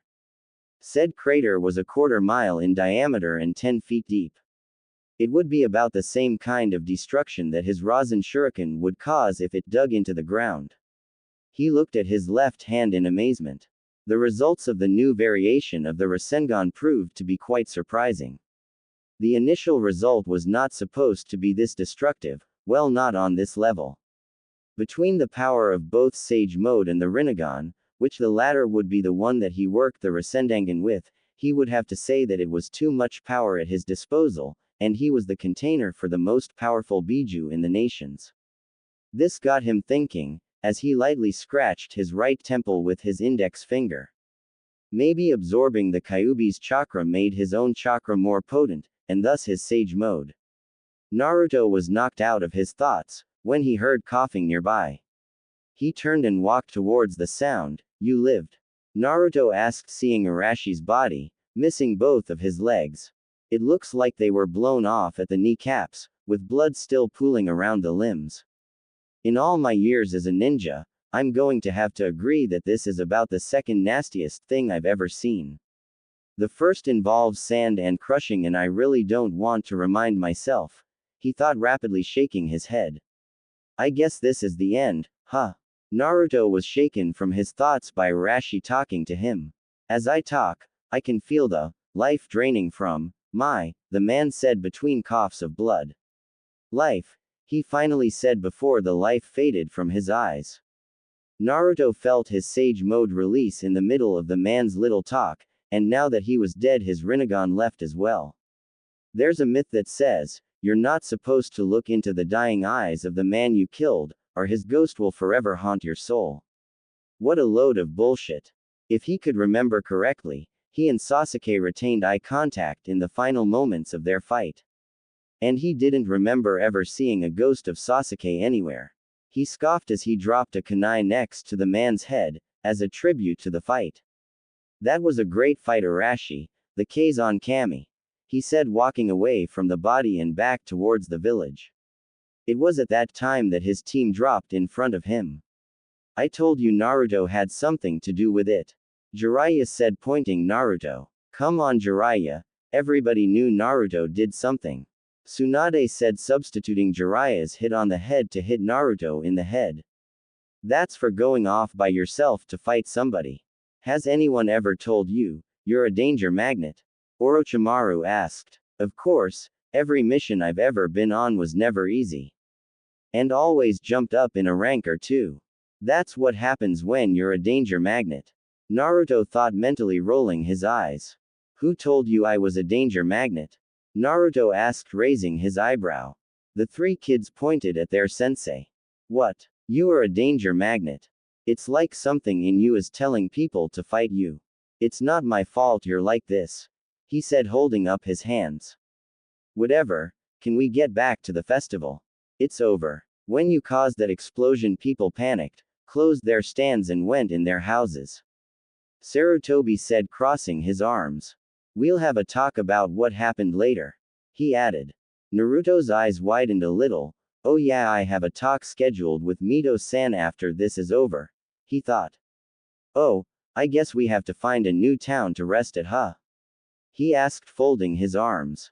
Sarutobi nodded. That's right, so we better leave now.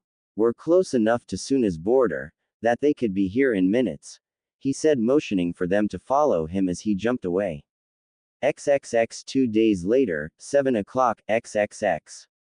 Naruto and his team finally arrived at the gates of Konoha, after making 2 rest stops. They spent the rest of the night and most of the day, resting after Naruto's fight. Where Naruto told Hiruzen about his encounter with the Kase no Kami, of course leaving out the Sage Mode part and the Rasengan part. Sarutobi thought that he wouldn't be able to be surprised anymore, but he was proven wrong. Decisions were made between them and Naruto reluctantly agreed, feeling that it would be better to like this. Naruto looked to his right to see Tsunade and Jiraiya, and to his left was Orochimaru. He took a deep breath and vanished in a shunshin after being cleared by the gate guardians. Sensei, where's Naruto-kun going? He's probably going to train some more. Don't worry about him, we'll see him tomorrow at the team meeting. Jiraiya said. Now that I think about, I have training of my own, he said, giggling before he began walking away. Jiraiya, wait. Naruto isn't going to be at the meeting tomorrow. Decisions were made and he accepted them. After I get back from the Hokage's office, he'll officially be off the team. Hiruzen said, using a body flicker. The Junin appeared in front of the tall red building and walked in. In no time he appeared in front of the door to his sensei. Nice of you to finally arrive, Hiruzen-kun. I received the news you sent me. Instead of preparing for Suna to invade us, I'll select a large group to meet them in Aim no Kuni. Their wheel battle, Tobirama said, getting straight to the point as Hiruzen entered the room. Hiruzen wasn't surprised, his sensei already devised a plan of action to counteract the invasion plan. I met with my spy from Suna and he informed me about some sensitive information about the path they're going to take from Suna through Aim and into High no Kuni. Hiruzen said, sitting down. Did he tell you who's going to lead the invasion? Tobirama asked. The Nadaime Kage. Thank you for the information. It would be better if I lead our forces to battle. I'll leave you in charge of the village while I'm gone.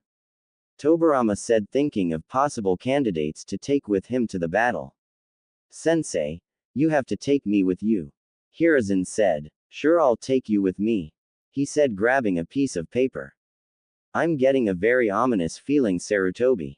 I'm appointing you as my successor for the title of Hokage, he said, handing Hiruzen a piece of paper that stated his accusation. I know it'll be difficult, juggling both the Hokage duties and teaching 4 genins, but I'm positive you can do it. I'm honored, Hokage-sensei, but it'll only be 3 students. 3. Why? What happened? I had a talk with Naruto-kun and I decided that he would no longer be a part of the team. Hiruzen explained. Why would you kick him off the team? He's sort of a danger magnet, sensei. Oh, I understand what you mean. Tobirama said, nodding. So Naruto-kun is the equivalent Danzo-san. Hiruzen shrugged. I don't think Naruto has any interest in becoming the Hokage. But they do share similarities in acts of ruthlessness, he commented. Really now, how was Naruto brutal in the last mission? Tobirama asked with a raised eyebrow. With the question asked, Hiruzen went the process of explaining what happened through the entirety of the mission. For someone so small and young, he can cause an enormous amount of destruction. Tobirama nodded. I agree. With his Rinnegan and his ocular abilities, he'll become a dangerous shinobi with more training, he said, thinking about what to do now with the little blonde. I know what I'm going to do with the blonde. I have a couple of choices to do with the blonde. Don't worry about him, just worry about your 3 little genins.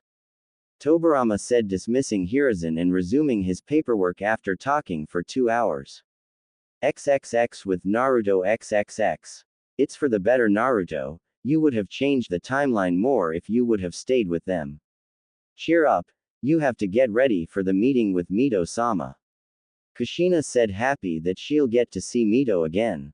I'm not sad about the whole timeline issue, it's just that, they're my friends and I want to be there to help them.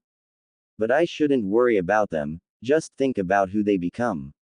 Of course Orochimaru becomes obsessed with eyes, Tsunade turns into a badass medic that later turns into a drunken gambler, and Jiraiya, well, he's Jiraiya. But they each become the legendary Sannin. Naruto thought, his frown turning into a smile. Alright, so the way to Mito-sama's place is through this forest here. Kushina said, not paying attention to anything Naruto said. Did you hear a word I said? Naruto accused his mother. No, not really. Now hurry up, she said, rushing Naruto. Naruto sighed and made his way towards Mito's house, following Kushina's every direction. After a minute of walking, Naruto stopped. I think you should go silent for a while, he said, cutting off their shared link. He took a deep breath. Silence. He sighed out before he resumed walking. Not long after he resumed walking, he noticed a faint and barely noticeable shimmering on a nearby tree. What could this be? He muttered, walking up to the tree. He examined the shimmering for a couple of seconds. He covered his hand in chakra and touched the shimmer, dispelling the genjutsu. Under the genjutsu was a seal tag that read, barrier. Naruto nodded, finding the basic seal to be obvious. He tried to dispel it by tearing off the tag, but it wasn't budging. Didn't I encounter a tag like this before? He thought. He realized that he had, during the search for Gaara. When the Akatsuki took him to a hideout in River Country, the country he just left. So there must be about 4 more of these things. Hopefully what happened to Super Bushy Brow and his team doesn't happen to me, he thought, putting his fingers in the familiar cross seal, causing 4 puffs of smoke to appear around him. Alright, you 4, each of you look for another tag and await further orders, he commanded, and they disappeared to complete the task. The dual-haired genin leaned against the tree until his Rinnegan was forced on. Boss, I found the main seal.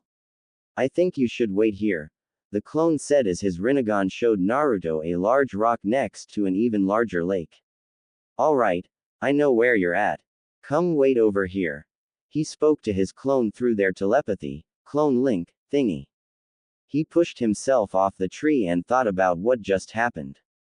Did I just have a 6 paths of pain moment? I knew I could see through my clone's eyes, but I didn't know if my clone activated his Rinnegan while I didn't have mine activated, that it'll force activation, he thought, contemplating how he could use this to his advantage and disadvantages. He kept his Rinnegan activated as he ran to his clone's previous location.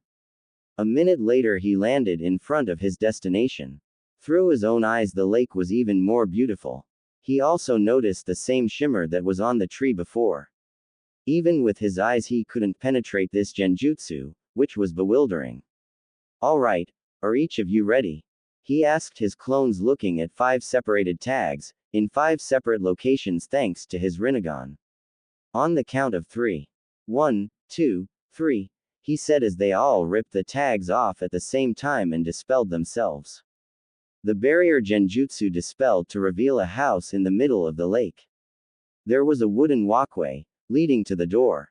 The house itself was sitting on top of an island big enough to accommodate it and a couple of flower beds. It was 1 story, which was appropriate as it only contained 1 person. He deactivated his dujutsu and walked along the walkway to the house of one of his most powerful ancestors. As he was walking, he began to slow down. Why do I feel like I've been through this before? He asked himself before a tornado of water rose up from the lake, going to a total of 30 feet in the air. It began taking form as it moved to surround the house, and as it finished forming, Naruto finally found it to be a dragon. It was a long blue Chinese dragon, with the body being 30 feet long, from what he could estimate. Let's see which one you possess. The dragon growled out as he waited for Naruto's retaliation. Naruto was still shocked at seeing the dragon, only faintly hearing what it said. He studied the dragon in front of him. He knew it wasn't a regular water dragon technique, as those don't talk. So the only logical choice was that it was a summon. Which clarified everything that he had to question about the beast. Wait, which one I possess? He asked as the dragon got tired of waiting and launched forward. Naruto's eyes widened as the dragon came at him quickly. He jumped to the side and the dragon crashed into the walkway, destroying it. The dual-haired genin found himself on top of the water. Damn, I am a danger magnet, he thought, crying anime tears. Despite being on water, Naruto felt it rumble. Listening to his instincts, he jumped in the air. That was a stupid thing to do, as the dragon was still under him. Kage Bunshin no Jutsu. Shadow clone technique, Naruto said as a clone formed in front of him. Naruto slapped the clone in the back, and used him as a platform to jump to the side. The doppelganger was engulfed by the blue reptile. Naruto landed on the lake and smirked. Katsu, he said as the exploding tag he slapped on the clone exploded. And with the clone, the dragon followed. Its head exploded into hundreds of little droplets of water. Naruto looked at the droplets of water suspiciously. It was weird how they just floated there. He began to notice them hardening and sharpening, and that's when they fell fast. The genin dodged the ones he could and used a kunai to deflect the ones he couldn't. Dodging and deflecting was beginning to get tiring. Tatsumaki no Shoheki, he said, spinning as a tornado circled around him. Of course, on top of water, a tornado is a hurricane, as the water mixes in with the wind. The hurricane was enough to repel the shards of ice. Naruto stopped spinning when yet again he felt the water rumble. This time he jumped to the side, already in the process of hand seals. Raiden. Gi wait. Naruto said, cutting off the technique. Either the lightning will weaken it, or it'll strengthen it. Can I take that chance? He asked himself, still facing the dragon. How do I defeat this thing? He asked himself, before he had a short flashback to the first time he encountered a guardian like this. That could work, he thought, clearing his throat.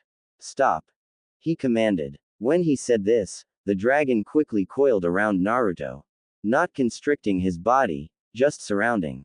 What did you say? The dragon asked menacingly. Naruto repeated his command, waiting for it to be done. The dragon looked at Naruto for a while, before it growled, "Don't tell me what to do." He growled out, preparing to eat Naruto whole. Naruto clenched his eyes and thrust out his arms. Shinra Tensei. The dragon stopped, not because it worked, but because nothing happened.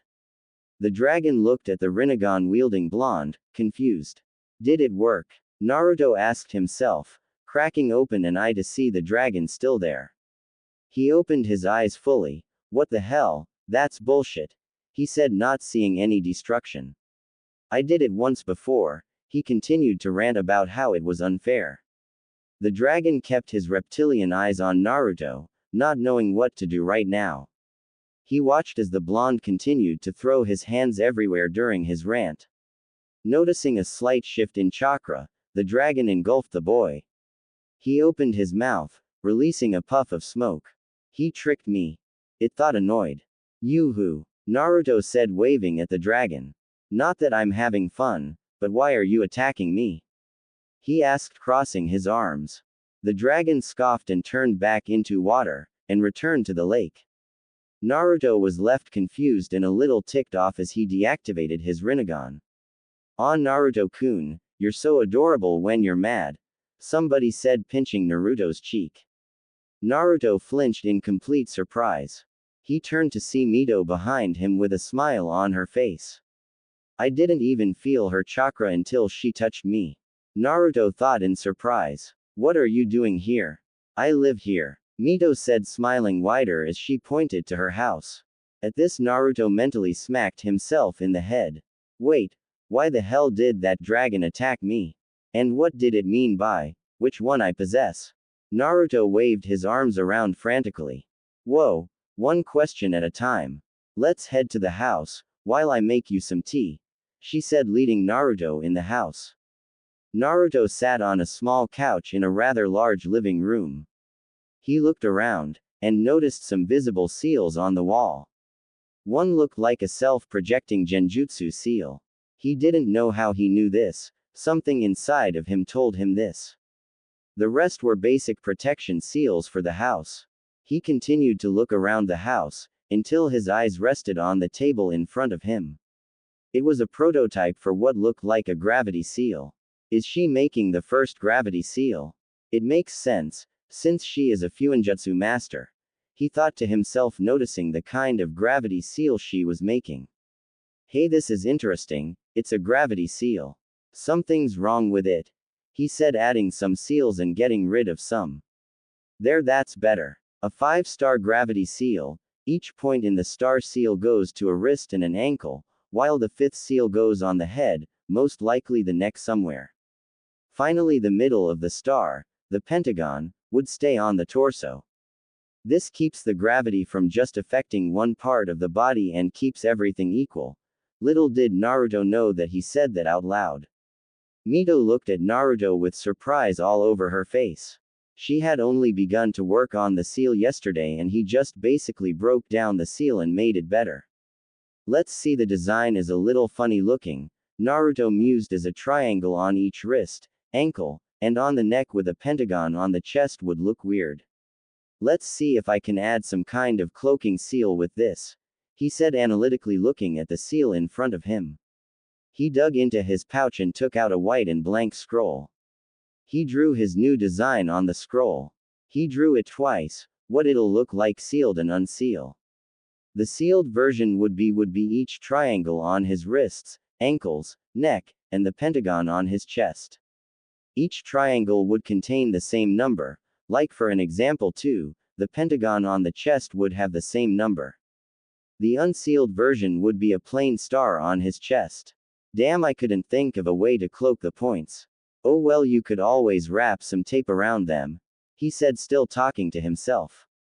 He closed the scroll, dipped his brush in the ink, and wrote, 5-starred gravity seal, and under that he wrote his name. Creator. Uzumaki Naruto. After that he leaned back and rested his head against the cushion of the couch. Finished. I'm going to have to apply this later. It will double, no triple, the results of my taijutsu training. The downside, I'll have to apply it in a couple of years, or I'll stunt my growth, he said, still forgetting where he was at. Mito sat on the dining room table, sipping tea as Naruto worked on the seal for the past hour and a half. She was amazed at his skill in Fuinjutsu. To be honest, she wasn't that good at his age, she was just beginning to learn how to do a simple storage seal. So you're finally finished, huh? Watching you better my own seal and customizing it to better benefit the user has been amazing, she said, taking another sip of tea. Naruto flinched again at hearing her voice. He turned to see her sipping tea. Of course, my finished design would have distributed the gravity equally throughout the entire body. But yours is good too, she said, finding her cup empty for the 3rd time in the past hour. Why can't I sense you? He said, with the subject frustrating him. Oh, that reminds me, she said, getting up from the table and walking in her room. Naruto just sat there with an annoyed face. She is acting way different than a couple of days ago. It's like, in public she'll act like your regular stick up the SS Hyuga. But around me, she'll act more relaxed. And she still didn't answer my question, he thought, hitting his head on the cushion as he heard the shower turn on. She walked out of her room about 10 minutes later. She was wearing a regular dark red robe and a pair of relaxing slippers. Her long hair was slightly wet and flowed down to the middle of her back. Sorry to keep you waiting, so what did you want to know? She said, sitting on the couch. For some reason, Naruto sensed her before she even walked into the room. So he wasn't surprised when she sat down next to him. I wanted to know why I wasn't able to sense you. But now I can. He said, looking at her, lightly blushing. Why can I sense you now? He said. Oh, that's all you wanted to know. It's just something I made about 15 years ago, she said, getting up and going back in her room. That doesn't answer my question, Naruto muttered, watching her leave. Suddenly he couldn't sense her anymore, and yet she was walking back in the living room. See what just happened? It's like your chakra signature vanished completely.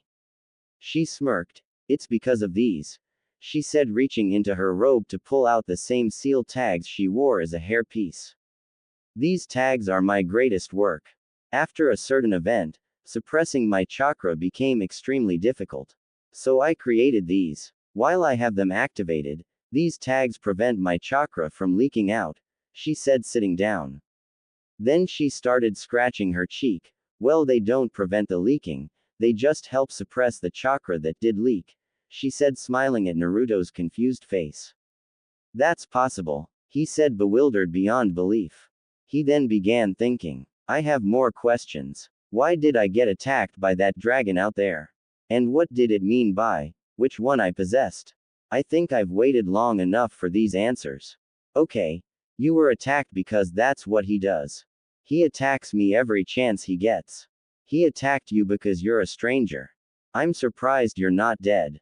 Hey. Naruto childishly prolonged the word. Are you questioning my skills?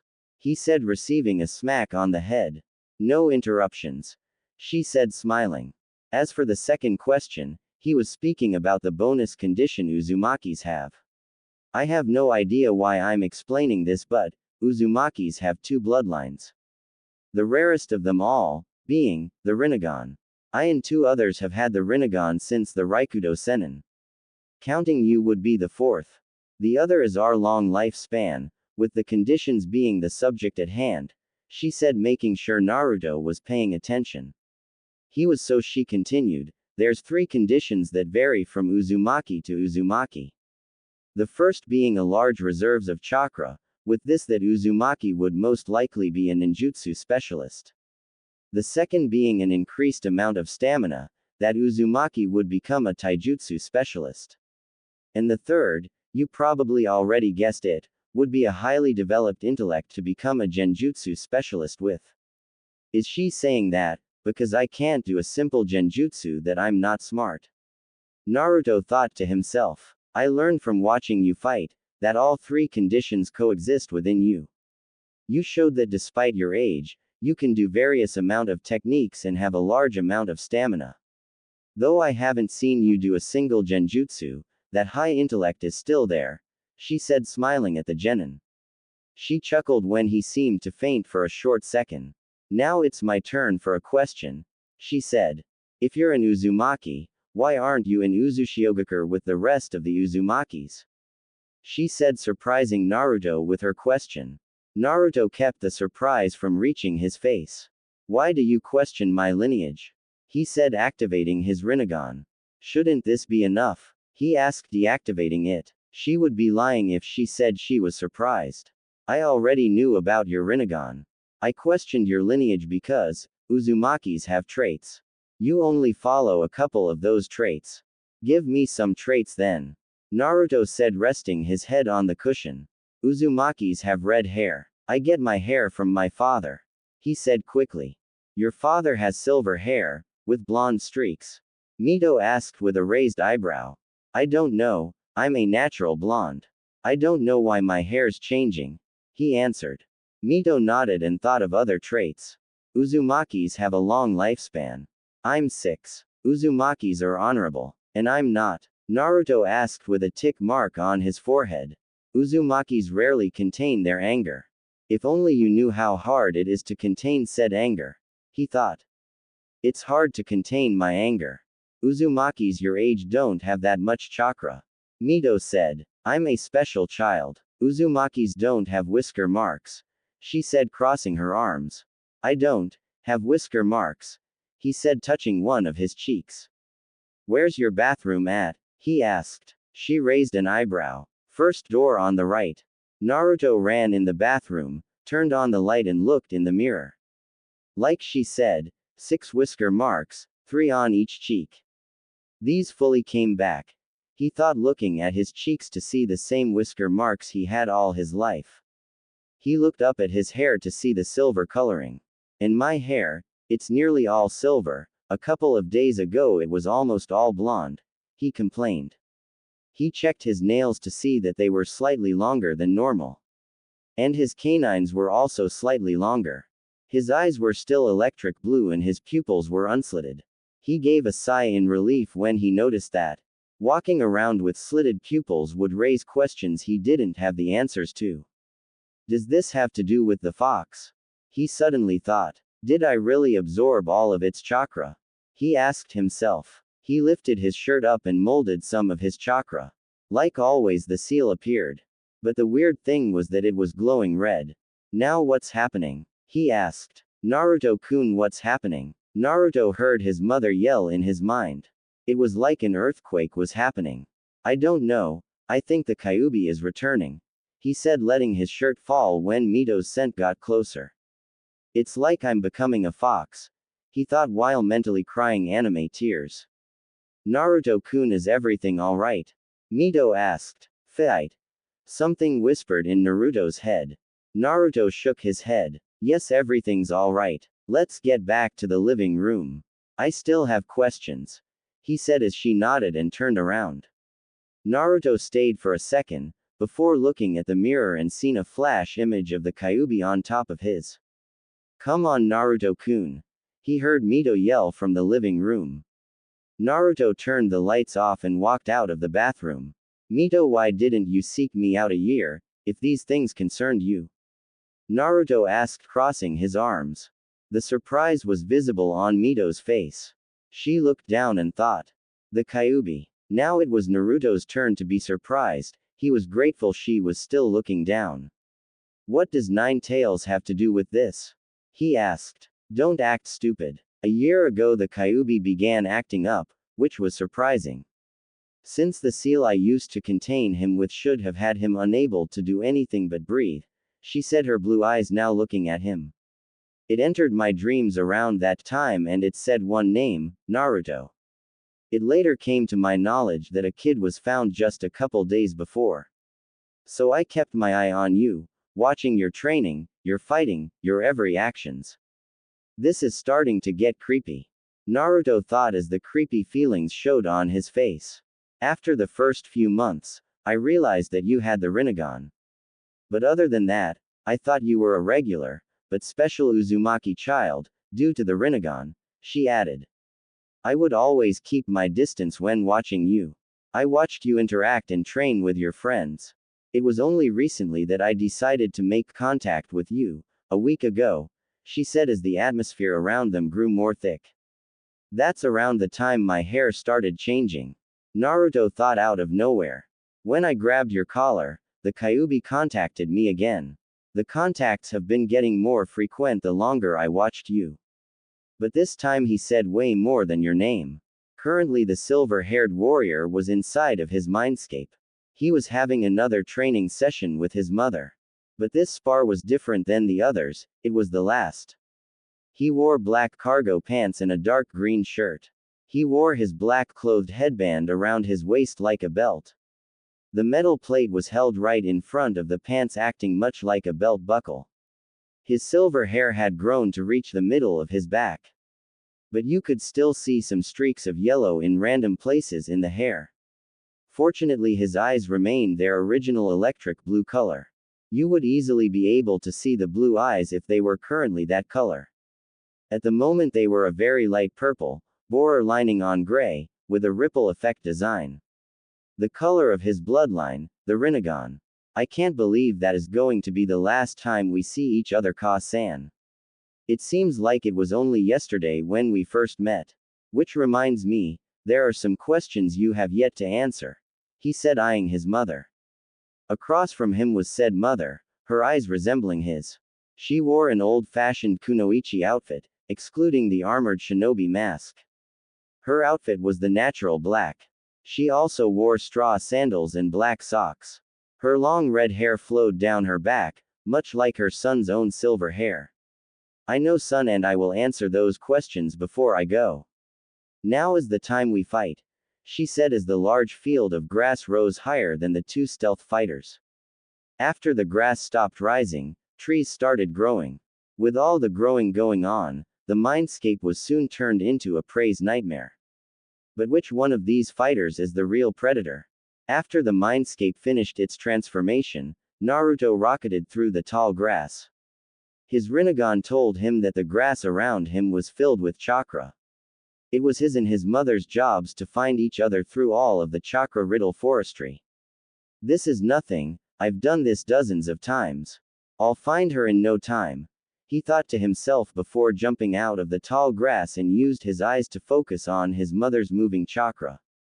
Kushina appeared behind Naruto and kicked at his head. The boy ducked under the swipe and quickly grabbed her leg. This is a water clone. Unimportant, but relatively annoying, he thought as his eyes got a good look at the female. You're going to have to try harder than that, Maher, he said, slamming the clone on the branch, making it splinter and nearly break in half. The clone then proceeded to splash back into its liquid form. Naruto stood to his full height, 4 feet and 7 inches. He looked down to see a water bullet heading straight for the branch he was on. Because of the damage it had already sustained, the pressurized water was able to destroy the branch. Luckily, the silver-haired shinobi had already jumped off the branch. While he was in the air, his mother appeared in above him. Shinra Tensei. Almighty push, she said, rocketing the preteen back into the forest floor. Naruto landed in the shrubs, disoriented. He shook his head as he stood up. Oh no, she didn't, he mumbled, looking at the smirking face of his mother. Okay, I got something for that, he said, weaving through a series of hand signs. Let's get rid of this forest first, he said, charging throughout his entire body. After a large amount of heat could be seen shimmering around the boy. Kaden. Arekuruu Jigoku. Raging inferno, he yelled as a wave of fire erupted all around him, burning the forest to cinders. Thankfully, it took Naruto way more than 5 seconds to execute his fiery technique. By that time, Kushina used a clone to almighty push the flames, while she herself used the added time to use a couple of shunshuns to quickly appear away from the flames. The more techniques he makes, the more dangerous they become, she thought with a frown, thinking of all the mysterious techniques he could use against her. Naruto looked around at his work. Wow, I'm glad I'm in my mind. If I wasn't, this would obviously make a lot of people mad, he said, canceling the flames and taking off on a run. He looked to his right to see a dozen shuriken turning into 100, all of which were heading towards him. His eyes radiated chakra as he outstretched his right arm. Shinra Tensei. The technique did its job and pushed the projectiles away and sent some back to their sender. Let's stop with this guerrilla warfare and get to the real fight, Naruto said, crossing his arms as his bloodline deactivated. No bloodline. No running. No mercy, he said as his pupils turned to slits to show his extreme focus on his target. No mercy, huh, she said, deactivating her own Rinnegan. Interesting. Do you really think you can keep up with me without your Rinnegan? Naruto smirked as he uncrossed his arms. I have a feeling you won't be able to answer my questions after this is over. How about you answer them now, before we get started? He asked her. First off, what's the real reason you're in here? Just like your father, I was also able to insert you with chakra. Your father put only enough to stop you from fully releasing the Kyuubi while using its chakra. She stopped to see him nodded, already knowing that. Well, I put all of my chakra in you. I also put part of my soul inside of you. Part? So you're telling me that you split your soul in two? Naruto questioned with wide eyes. Yes. The other part is inside the Shinigami, along with your father's. I made a deal with the god to allow me to train you. Only when you activated your Rinnegan, she said, looking at the artificial sky. And I couldn't have two souls in me, so the Kyuubi made the deal more approachable to the god. She nodded, looking at him. So when you go, will the Kyuubi return? He asked. Absolutely. The soul would return, only to have you gain full control, she said, disappearing. Naruto looked around, keeping his guard up. How come I didn't activate this bloodline before I came to this time period? Naruto asked out loud. I don't know. I guess realizing that you didn't have any parents to take care of you didn't cause you enough emotional pain to have it activated, she said, appearing behind him and punching right at his spine. She was ultimately surprised when the body exploded. She was launched backward, her clothes nearly burned off in the blast. When did he make that Kage Bunshin Bakua? Shadow clone explosion, she thought, a little dizzy from the up-close and personal explosion. I'm glad I didn't overload that clone with a massive amount of charka, like I had previously thought of. Otherwise, I wouldn't be enjoying our last fight together. Naruto said, smirking as he rose from beneath the earth. Kushina rolled her eyes at her son's nonchalant and cozy attitude. I guess that's only fair. After all, I wouldn't want our fight to end too soon. Or else you'll think your mother is weak without her bloodline, she said, quickly closing their distance and punching him in the gut. Naruto groaned at the punch and was hit another 3 times, each in 3 other spots, before his mother gave him a final punch to his jaw. Luckily, Naruto was able to block the attack and kick his mother in the sternum, making her slide backwards with her feet still planted on the ground. Naruto didn't end there, as he appeared in front of her and thrust his palm out. Futon. Gekitai Kyosei. Forced repel, he smirked when the attack sent Kushina flying, literally, across the field.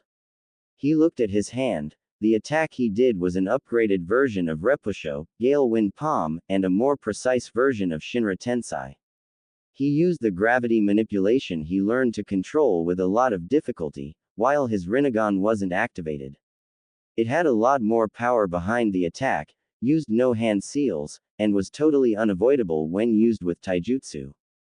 He looked in the distance at his mother. She was slowly struggling to get out of a small hill. Kushina groaned as she shook her head of any cobwebs. What the hell was that?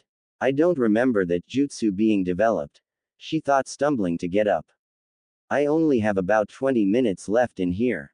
Fighting my son is only shortening the time, she realized as she sat up.